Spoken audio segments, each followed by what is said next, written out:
রাত প্রায় ২টা বাজে। এসব প্রথমবারের মতো ঘটছিল যখন আমি রাতের এই নিস্তব্ধতায় কোমল মামির সাথে তাদের বাড়িতে একা ছিলাম।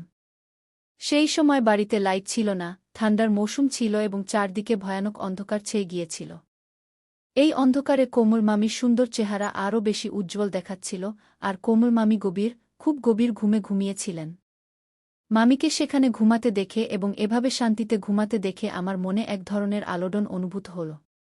ঠিক তখনই আমার ভেতর এক অদ্ভুত ধারণা জন্ম নিতে শুরু করল এবং সেই মুহূর্তেই আমার মাথায় একটি চিন্তা এল। তারা বলে না কি, যখন রাত অন্ধকার হয় তখন মানুষ নিজেকে নিয়ন্ত্রণ করা কঠিন হয়ে পড়ে, এবং আমার সাথেও ঠিক এমনই কিছু ঘটছিল, কারণ আমি নিজেকে নিয়ন্ত্রণ করতে পারছিলাম না। আর সেই দিনই আমি প্রথমবারের মতো কোমল মামির একাকিত্বের সুযোগ নিয়ে তাদের সাথে। আমার কোমল মামি আমার থেকে মাত্র ৮ বছরের বড় ছিলেন। আমার কোমল মামি অত্যন্ত সুন্দর এবং আকর্ষণীয় ছিলেন। তাদের বিয়ে হয়েছিল মাত্র ৩ মাস আগে, আর আমার মামা প্রায়শই বাইরে থাকতেন। আর তখন থেকেই কোমল মামি তাদের বাড়িতে একদম একা থাকতেন। ছোটখাটো বিষয়েও তিনি প্রায়শই চিন্তিত হয়ে পড়তেন। আর যখনই কোমল মামি আমাকে কল করতেন, আমি সুযোগের সন্ধানে ছুটে যেতাম, কারণ আমার কোমল মামির কথা সব সময় শুনতে আমার ভালো লাগত না। তাই সুযোগ পেলেই আমি বেশিরভাগ সময় বাড়ি থেকে বেরিয়ে যেতাম। আজও যখন আমি স্কুল থেকে ফিরে দেখলাম যে কোমল মামি বাড়িতে এসেছেন এবং মামির চেহারা বেশ চিন্তিত দেখাচ্ছিল। আমি কোমল মামিকে জিজ্ঞাসা করলাম, কি হয়েছে মামি? তখন কোমল মামি চিন্তিত হয়ে বললেন, সকাল থেকে বাড়িতে লাইট নেই, কারণ সময়মতো লাইটের বিল জমা দেওয়া হয়নি, তাই লাইনের সংযোগ কেটে দেওয়া হয়েছে। কি এ কথা বলতে বলতে কোমল মামির চোখে একদম জল চলে এল। আমি কোমল মামিকে জিজ্ঞাসা করলাম, আপনি লাইটের বিল জমা কেন করাননি? মামি বললেন, আলোক, তুমি তো জানো যে তোমার অজয় মামা প্রায়শই শহরে থাকেন। আমি এখানে একদম একা থাকি এবং পুরো বাড়ি একা কিভাবে সামলাই? সম্ভবত আমি লাইটের বিল কোথায় রেখে ভুলে গিয়েছি, তাই জমা দেওয়ার কথা মনে থাকেনি এবং লাইন কেটে দেওয়া হয়েছে। কোমল মামির কথা শুনে আমি মামিকে সান্ত্বনা দিলাম এবং বললাম, মামি, আপনি আমার সাথে চলুন, আমি আপনার লাইট বিল জমা দেওয়ার কোনো উপায় বের করে দেব। তাহলে আপনার বাড়িতে লাইটও চলে আসবে। কি এসব শুনে কোমল মামি খুব খুশি হয়ে গেলেন এবং আমি ক্ষুধার্ত, তৃষ্ণার্ত অবস্থায় কোমল মামির সাথে বেরিয়ে পড়লাম। আমি কোনো না কোনোভাবে মামির লাইট বিল জমা করে দিলাম। এরপর ফেরার পথে কোমল মামি আমাকে তাদের বাড়িতে নিয়ে গেলেন। রাত বেশ গভীর হয়ে যাচ্ছিল এবং চারদিকে অন্ধকার ছড়িয়ে পড়ছিল, আর তখনও লাইট আসেনি। যখন আমরা বাড়িতে ঢুকলাম তখন আমরা কিছুই দেখতে পাচ্ছিলাম না। আমি তাড়াতাড়ি আমার ফোনের ফ্ল্যাশলাইট জ্বালালাম এবং অন্ধকারে হঠাৎই আমার নজর কোমল মামির দিকে পড়ল। তখনই আমার মনে একটি চিন্তা এল। আমি কোমল মামিকে বললাম, আপনি বেডরুমে গিয়ে বসুন, আমি দেখি বিদ্যুতের জন্য কোনো ব্যবস্থা করতে পারি কি না। কোমল মামি বললেন, আলোক, আমার অন্ধকারে খুব ভয় লাগে, তাই তো তোমাকে আমার সাথে নিয়ে এসেছি। এ কথা শুনে আমি খুব স্নেহের সাথে কোমল মামির মাথায় হাত রাখলাম এবং বললাম, মামি, আপনি দুঃখিত হবেন না, এখন আপনি আপনার বাড়িতে একা নন। আমি কোমল মামির হাত ধরে তাদের বিছানায় বসিয়ে দিলাম এবং মামিকে বললাম, আমি কিছুক্ষণের মধ্যে ফিরে আসছি, আপনি খুব আরামে বসুন। আমি যখন রুম থেকে বেরোতে যাচ্ছিলাম তখন কোমল মামি অন্ধকারে ভয়ে আমার হাত একদম শক্ত করে ধরে ফেললেন এবং আমার গলা জড়িয়ে ধরে আজও মামার কথা বলতে বলতে কোমল মামি একদম কেঁদে ফেলতেন। আমি তাড়াতাড়ি উঠে কোমল মামিকে জড়িয়ে ধরে বললাম, তার দুঃখিত হওয়ার কোনো দরকার নেই, আজও মামা এমন কিছু করবেন না। কোমল মামি আমার গলা জড়িয়ে ধরে হাউমাউ করে কাঁদতে লাগলেন, আর আমি সেই সময়ের অপেক্ষায় ছিলাম যখন কোমল মামি গভীর ঘুমে আচ্ছন্ন হবেন, যাতে আমি আমার পরিকল্পনা সম্পূর্ণ করতে পারি। কিছুক্ষণ পর আমি দেখলাম মামি গভীর ঘুমে চলে গেছেন। সবুজ রঙের শাড়িতে ঘুমন্ত মামি দেখতে পরীর মতো লাগছিল, আর তাকে দেখে আমার মন একদম নিয়ন্ত্রণ হারিয়ে ফেলছিল। আমি যত দ্রুত সম্ভব আমার উদ্দেশ্য সাধন করতে চেয়েছিলাম, আর তারপর আমি কোমল মামির একাকিত্বের পুরো সুযোগ নিতে চেয়েছিলাম। সেই পুরো রাত আমি কোমল মামির বাড়িতেই কাটালাম। মামি পাউডারের প্রভাবে খুব গভীর ঘুমেছিলেন, আর আমি সেই সুযোগে আমার ইচ্ছা পূরণ করলাম। সকালে আমি নিজেকে খুব ক্লান্ত অনুভব করছিলাম, আর তারপর আমি কোমল মামির বিছানায় শুয়ে পড়লাম। সকালে চোখ খুলে দেখলাম কোমল মামি উঠে গেছেন আর খুব রেগে আমার দিকে তাকিয়ে আছেন। আমি জিজ্ঞেস করলাম, কি হয়েছে মামি, আপনি আমাকে এভাবে তীর্যক দৃষ্টিতে কেন দেখছেন? এক মুহূর্তের জন্য আমার মনে হল, কোমল মামি কি জানতে পেরেছেন যে আমি গত রাতে তার সাথে কি করেছি? কোমল মামি বললেন, অর্ধেক দিন চলে গেছে আর আলোক, তুমি এখনো ঘুমোচ্ছ? তাড়াতাড়ি উঠো আর বাড়ি চলে যাও, দিদি তোমার জন্য চিন্তা করছেন। আমি একটু মুখ ভার করে বললাম, এখন বাবা আমার থেকে কি কাজ নেবেন? শুধু এটা সেটা কাজ বলে বিরক্ত করেন। আমি কি কারো বাড়ি গেছি? আপনি তো আমার মামি। এ বলে আমি কোমল মামির হাত ধরে টেনে আমার পাশে বসালাম। কোমল মামি বললেন, বেশি আদর দেখানোর দরকার নেই, আমি সব জানি। রাতে তুমি আমার বিছানায় কেন ঘুমিয়েছিলে আলোক? তুমি আমার সাথে একদম ভালো করনি। আমার বাড়িতে আরও রুম আছে, না হয় তুমি লবিতে ঘুমাতে পারতে। কোমল মামির কথা শুনে আমি লজ্জায় মাথা নিচু করে ফেললাম, মনে হলো মামি শুধু এতটুকুই জানেন। আমি তার কথা উপেক্ষা করে উঠে গেলাম গোসল করতে, আর যখন বাড়ি ফিরলাম মা খুব রেগে বসেছিলেন। মা বললেন, আলোক তুমি এতদিন কোথায় ছিলে, আজ ফিরেছ? আমি মাকে বললাম, কোমল মামি অন্ধকারে খুব ভয় পেয়েছিলেন, তাই বাড়ি আসিনি। এখন সকালে মামির বাড়িতে লাইট চলে এসেছে, এখন কোমল মামি আর দুঃখিত হবেন না। মা বললেন, আলোক তোমার কোমল মামির ছোট ছোট বিষয় নিয়ে দুঃখ করার অভ্যাস হয়ে গেছে। কোমল মনে করেন আজও ভাইজা মুম্বাই যে আরেকটি বিয়ে করেছেন। কবে যে কোমলের এই সন্দেহ করার অভ্যাস ছাড়বে? কোমলের স্বামী আজও মুম্বাইয়ে টাকা কামানোর জন্য এত পরিশ্রম করেন, আর কোমল চান তার স্বামী সবসময় তার সাথে ফোনে লেগে থাকুক। মা কোমল মামির আচরণে খুব অভিযোগ করতেন, আর আমি মায়ের কথা শুনে শুধু মাথা নাড়ছিলাম। এমনি করে 3 দিন কেটে গেল, আর আমার আবার কোমল মামির বাড়ি যাওয়ার কোনো উপায় হচ্ছিল না। আমার মন খুব খারাপ ছিল যে কিভাবে মামির বাড়ি যাব। তারপর 3 দিন পর যখন আমি বন্ধুদের বাড়ি থেকে ফিরছিলাম, দেখলাম মা চিকেন বানাচ্ছেন। আমি ইচ্ছে করে মায়ের সামনে বললাম, কোমল মামি চিকেন খেতে খুব পছন্দ করেন। মামির বাড়ি 4 কিলোমিটার দূরে, কাছে হলে নিয়ে যেতাম। মা কোমল মামির উপর খুব অভিযোগ করতেন, কিন্তু মা তাকে খুব ভালোবাসতেনও। এ কথা শুনে তারও একটু দয়া হলো যে মামি তো চিকেনের দিওয়ানা। মা একদম বলে উঠলেন, কোমল মামির বাড়ি তেমন দূরে নয়, আলোক গাড়ি নিয়ে যাও, 1 মিনিটও লাগবে না, আর তোমার কোমল মামিকে দিয়ে আসো। আমি আমার সুযোগের সন্ধানে ছিলাম, ইচ্ছে করে একটু অনিচ্ছা দেখিয়ে বললাম, ঠিক আছে মা, আপনি বেঁধে দিন, আমি মামিকে চিকেন দিয়ে আসি। মা তাড়াতাড়ি টিফিন প্যাক করে দিলেন, আমার মন খুশিতে ভরে গেল। আমি কোমল মামির বাড়ি পৌঁছালাম, মামি রান্না করতে যাচ্ছিলেন, চিকেনের টিফিন দেখে তিনি খুব খুশি হলেন, আর আমাকেও খেতে বললেন।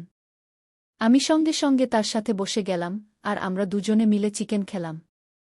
আমি কফির অর্ডার দিলাম, আমি তো আমার বাড়ি ফিরে যাওয়ার কোনো চিন্তাই করছিলাম না। বেশ কিছুক্ষণ পান করার পর আমরা মোবাইলে গেম খেলা শুরু করলাম। আমি ফোন করে মাকে বলেছিলাম যে কমল মামি আমাকে জোর করে তার বাড়িতে আটকে রেখেছে, যদিও কমল মামি আমার সাথে এমন কোনো কথা বলেনি। আমি মামিকে বললাম, আপনি দিন দিন এত পাতলা হয়ে যাচ্ছেন, আপনি বেশি করে খাবার পানি খান না কেন? কমল মামি বললেন, রোজ জুস খাওয়ানোর মতো কেউ নেই। আমি কমল মামিকেও বললাম, ঠিক আছে, এখন থেকে এই দায়িত্ব আমার। তারপর আমি আনার জুস এনে নিজে মামিকে দিলাম এবং তাতে নেশার পাউডার মিশিয়ে কমল মামিকে দিয়ে দিলাম। কমল মামি খুব স্নেহের দৃষ্টিতে আমার দিকে তাকিয়ে বললেন, আলোক, তোমার মতো ছেলে সবার হওয়া উচিত। তোমার অজয় মামা এখানে নেই, কিন্তু তুমি আমার এত খেয়াল রাখো যে এখন আমার আর তেমন সমস্যা হয় না। নইলে আমি বসে বসে ভাবতাম, তোমার মামা ছাড়া আমার সময় কিভাবে কাটবে। কি মামির কথা শুনে আমি হালকা করে হেসে দিলাম। কমল মামি কি জানতেন যে আমার এই সাহায্যের পিছনে কি উদ্দেশ্য লুকিয়ে আছে? আমি তো সবসময় সুযোগের খোঁজে থাকতাম। কমল মামি যখন সেই জুস খেলেন, যাতে আমি নেশার পাউডার মিশিয়েছিলাম, কিছুক্ষণ আমরা মোবাইল চালালাম, তারপর মামি তার রুমে গিয়ে খুব গভীর ঘুমিয়ে পড়লেন। আর আমি আবারও সুযোগ পেয়ে গেলাম। আমি সারা রাত সেই সুযোগের পুরো ব্যবহার করলাম। সকালে খুব ক্লান্তি অনুভব করায় আমি শুয়ে পড়লাম। তখন কমল মামির সেই আগের কথা মনে পড়ল। আমি ইচ্ছে করে সেখান থেকে উঠে নিচে চাটাই পেতে শুয়ে পড়লাম, যাতে কমল মামির কোনো সন্দেহ না হয়। পরের দিনও আমি সকালে অনেক দেরি করে উঠলাম। যখন উঠলাম, কমল মামিও আমার সাথে উঠে পড়লেন। মামি বললেন, আলোক, তুমি রাত এখানে আমার বাড়িতেই কাটিয়ে দিয়েছ? তোমার মা খুব চিন্তিত হবেন। আমি বললাম, না মামি, আমি মাকে ফোন করে বলেছি, তাদের কোনো টেনশন নেই। মা নিশ্চিন্তে বাড়িতে আছেন। আমি বললাম, আপনার কারো সঙ্গ পাওয়া গেছে? নইলে মা সবসময় এই ভেবে দুঃখিত থাকতেন যে কমল একা বাড়িতে কিভাবে সময় কাটাচ্ছেন। দুপুরের দিকে প্রায় 1টার সময় আমি বাড়ি ফিরে এলাম। মা আমাকে বললেন, আলোক, তুমি তোমার পড়াশোনায়ও একটু মন দাও, নইলে তুমি তোমার কমল মামির চাকর হয়ে যাবে, আর তোমার পুরো জীবন নষ্ট হয়ে যাবে। আমি মাকে বললাম, মা, আপনি কি ধরনের কথা বলছেন? সে আপনার ভাইয়ের স্ত্রী, গরিব, একা থাকেন। যদি আমরা মামির কিছু কাজে লাগতে পারি, তাতে কি ক্ষতি? এখন আমি ঠিক করেছি যে আমি প্রতিদিন রাতে কমল মামির বাড়ি যাব, যাতে তার পাশে থাকতে পারি। আশেপাশের প্রতিবেশীরা বলেছে যে এখন কমল মামির গ্রামে অনেক চুরি হচ্ছে। আমার কথা শুনে মা আরও দুঃখিত হলেন এবং আমাকে বললেন, আলোক, ঠিক আছে, তুমি রোজ রাতে তোমার কমল মামির বাড়ি যাও, কিন্তু সকালের সময়মতো ফিরে আসবে। তোমার স্কুলের ছুটিতে তোমার বাবা খুব রেগে যান। আমি মাকে প্রতিশ্রুতি দিলাম যে আমি সকালের সময়মতো বাড়ি ফিরে আসব অথবা কমল মামির বাড়ি থেকে সরাসরি স্কুলে চলে যাব, তাহলে পড়াশোনারও ক্ষতি হবে না। আমি কমল মামির মাথায়ও এই কথা ভালো করে ঢুকিয়ে দিয়েছিলাম যে তার গ্রামে এখন লুটেরা চোর বেশি ঘুরছে। আমি তাকে এমন কিছু গল্প শুনিয়েছিলাম যাতে কমল মামিও খুব ভয় পেয়ে গিয়েছিলেন। আমি প্রতিবার আনার জুস নিয়ে কমল মামির বাড়ি পৌঁছে যেতাম, নিজে সেই জুসে নেশার পাউডার মিশিয়ে তাকে দিতাম, এবং তারপর কমল মামি গভীর ঘুমে পড়লে আমি আমার সুযোগের সদ্ব্যবহার শুরু করতাম। এখন আমি আমার এই কাজে খুব খুশি ছিলাম। আমি খুব সহজেই কমল মামিকে বোকা বানিয়ে দিতাম। মামি এখন প্রতিরাতেই আমাকে তার বাড়িতে থাকতে বলতেন, এবং এখন মায়েরও কোনো টেনশন ছিল না, কারণ আমি নিয়মিত স্কুলে যেতে শুরু করেছিলাম। কিন্তু এটা আমার জন্য খুব কঠিন হয়ে পড়ছিল যে রাতে এত পরিশ্রমের পর আমাকে সকালে খুব তাড়াতাড়ি উঠতে হতো। একদিন কোনোভাবে কমল মামির আমার উপর সন্দেহ হল। সেই রাতে আমি জুস নিয়ে মামির রুমে গেলে কমল মামি বললেন, আলোক, আমার এখন কিছু অদ্ভুত লাগছে। মনে হচ্ছে আমি রাতে নেশার অবস্থায় খুব গভীর ঘুমে পড়ে যাই এবং একবারও রাতে উঠি না, যদিও আগে এমন হতো না। আর আজ দুপুরে সাফাই করার সময় যখন আমি ডাস্টবিনে আবর্জনা ফেলতে গেলাম, তখন আমি এমন একটি প্যাকেট পেলাম, যা দেখে আমি হতবাক হয়ে গেলাম। কমল মামির কথা শুনে আমার শরীরের রক্ত যেন জমে গেল। যখন ওটা শুরু হলো, আমি একদমই বুঝে গেলাম চাচি কি দেখেছেন। কিন্তু তবুও আমি নাদান সাজার নাটক করলাম এবং কমল মামিকে জিজ্ঞাসা করলাম, মামি, কি হয়েছে? আপনি এমন কি দেখেছেন যা আপনাকে চিন্তায় ফেলেছে? প্রথমে কোমল মামি তীর্যক দৃষ্টিতে আমাকে দেখলেন, তারপর নাসূচক মাথা নাড়লেন, যেন এমন কিছুই হয়নি। আমি আবার জিজ্ঞাসা করলাম, মামি, কি হয়েছে? আপনি কি পেয়েছেন? কিন্তু মামি বললেন, ছেড়ে দাও, এটা তোমার বোঝার মতো নয়।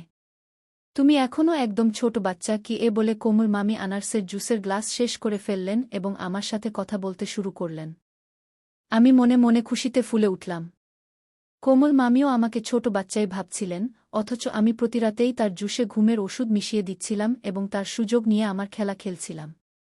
কিছুক্ষণ পর কোমল মামি আবার ঘুমিয়ে পড়লেন এবং আমি আমার কাজে মগ্ন হয়ে গেলাম। এসব করতে আমার প্রচুর মজা লাগছিল। আমি কখনো ভাবিনি যে এত সহজে সব পেয়ে যাব। কোমল মামি সম্পূর্ণ আমার জালে আটকে গিয়েছিলেন। তিনি কখনো আমার উপর সন্দেহ করেননি, আর বুঝতেও পারেননি যে আমি তার জুসে ওষুধ দিচ্ছি। কিন্তু একদিন কোমল মামি বললেন, দুপুরে পাশের আঁটি এসেছিলেন, তিনি খুব অদ্ভুত কথা বলছিলেন। আমার তো তার কোনো কথাই ঠিকমতো বোঝা যাচ্ছিল না। কি কোমল মামির কথা শুনে আমি হতভম্ব হয়ে বললাম, কোনো আঁটি এসেছিলেন? তিনি কি বলছিলেন? কোমল মামি বললেন, সে আঁটি বলছিলেন যে রাত ১-২টায় আমাদের বাড়ির জানালা দিয়ে তিনি কিছু অদ্ভুত দেখেছেন। তার মনে হচ্ছে আমাদের বাড়িতে কোনো ছেলে এসেছিল। কি কোমল মামির কথা শুনে আমার হুঁশ উড়ে গেল, কারণ গতরাতে আমি আমার বন্ধুদের কোমল মামির বাড়িতে ডেকেছিলাম এবং সবাই মিলে তার ঘুমের পূর্ণ সুযোগ নিয়েছিলাম। আমার জানা ছিল না যে কোমল মামির কোনো নতুন পাড়-প্রতিবেশী আঁটি এত রাতেও তার বাড়ির দিকে তাকিয়ে থাকবেন। কিন্তু এখন ধরা পড়ার ভয়ে আমি কোমল মামিকে বললাম, আপনি আশেপাশের মহিলাদের বাড়িতে আসতে দেবেন না। আঁটি জানেন আপনি বাড়িতে একা থাকেন, তাই এমন কথা বলছেন। কালকে আপনার চরিত্র নিয়ে কথা শুরু করবেন, তখন আপনি কি করবেন? আপনি আগেই রাগ করে তাকে বলে দিন, আমার বাড়ির দিকে তাকিয়ে থাকবেন না। আমার কথা শুনে কোমল মামি খুশি হয়ে বললেন, আলোক, তুমি ঠিক বলছ। আজ যদি আঁটি বলে কেউ এসেছিল, কালকে বলবে আমার বয়ফ্রেন্ড এসেছিল। তখন আমি কি করব? কোমল মামির মনে কথা ভালোভাবে বসে গেল। আমি তাড়াতাড়ি তার কাঁধে হাত রেখে বললাম, কোমল মামি, আপনি জানেন না, আজকালকার সময় খুব খারাপ। আশেপাশের লোকেরা ঘর সংসার নষ্ট করতে চায়। কোমল মামি আমাকে ধন্যবাদ দিলেন এবং বললেন, আলোক, তুমি আমাকে সঠিক কথা বলেছ। এখন আমি এই আঁটিদের বাড়িতে আসতে দেব না। আমি কোমল মামির কথা একটু হেসে দিলাম। আমার বোকা কোমল মামি আমাকে অন্ধভাবে বিশ্বাস করছিলেন, আর এটাই আমার কাজে লাগছিল। সেই দিনের পর থেকে কোমল মামি আঁটির সাথে কথা বলা বন্ধ করে দিলেন। কোনো সমস্যা সমাধানের জন্য শুধু আমি কি পড়তে যাচ্ছি আমি কিছুই বলিনি মামি, আমি আমার বন্ধু রোহনের সাথে পরীক্ষার প্রস্তুতি নিতে চেয়েছিলাম। তখনই কোমল মামি আমাকে জোরে একটি চড় মেরে বললেন, আলোক, আমি নিজের চোখে সব দেখেছি। তুমি তোমার বন্ধু রোহনের সাথে মিলে মদ্যপান করছিলে। তারপর আমার নজর পড়ল সেই মেয়েটির দিকে যে তোমাদের সাথে ঘুমিয়েছিল, যে রোহনের মন বিনোদন করত। কোমল মামি তাদের দুজনকে দেখে ফেলেছিলেন এবং এখন রেগে বলছিলেন, আলোক, তোমার একটুও লজ্জা নেই? এমন নিচু কাজ করতে? কোমল মামির কথা শুনে আমি লজ্জায় মাথা নিচু করে ফেললাম। কোমল মামি আমাকে আরও একটি চড় মেরে বললেন, কিছুটা লজ্জা করো আলোক। তুমি এখনই এমন ভুল পথে চলতে শুরু করেছ। আমার পূজা দিদি কাজ করে তোমার স্কুলের ফি জমা দেয়, আর তুমি এমন সব নিচু কাজ করছ। তোমার বাবা মা তোমার জন্য কত কষ্ট করেন, তুমি তাদের এমন প্রতিদান দিচ্ছ? এখনই পূজা দিদিকে ফোন করে সব বলবো। কোমল মামির কথা শুনে আমি আর মুখ দেখানোর মতো থাকলাম না। আমি কোমল মামির সামনে হাঁটু গেড়ে বললাম, মামি, মাকে কিছু বলবেন না। এসব শুনে মা সম্পূর্ণ ভেঙে পড়বেন। চাচি বললেন, আলোক, এসব কিছু তুমি অনেক আগেই ভাবা উচিত ছিল। আর তুমি আমার জুসে নেশার পাউডার মিশিয়েছ। কিন্তু আলোক, আমার একদমই ধারণা ছিল না যে তুমি আমার একাকিত্বের এমন সুযোগ নেবে। আমি কোমল মামিকে প্রতিশ্রুতি দিলাম যে আমি আর কখনো এমন কোনো কাজ করব না। আমি সেদিন রাতেই কোমল মামির বাড়ি থেকে নিজের বাড়ি চলে এলাম।